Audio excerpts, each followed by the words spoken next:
Welcome everyone to another edition of Birdview tutorials and features.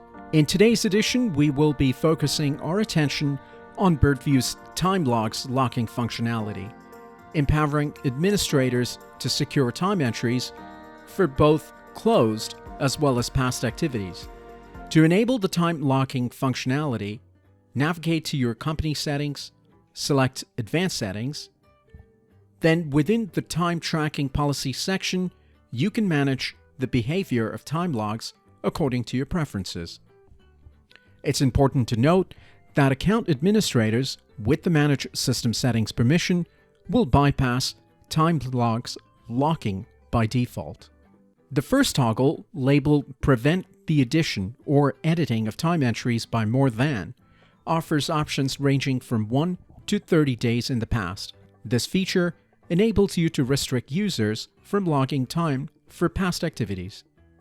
When activated, users will not be able to submit time entries for dates preceding the selected limit, and a corresponding message will be displayed in the interface.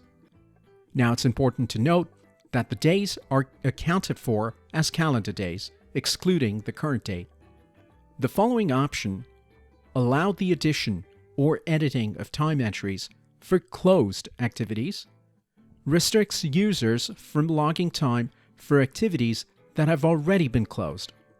If an activity is closed, users will be unable to open the Add Time Entry dialog to log a new time entry as well as edit the existing one. With the final toggle in the time tracking policy, this section will grant project managers the ability to bypass time locking. This will allow them to edit time entries for their team members and approve them as necessary. Project managers with permission to edit time entries can log new entries or modify existing ones. We trust that the time logs locking functionality will prove beneficial for managing your projects more efficiently.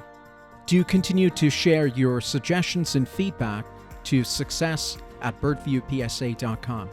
Thank you for watching.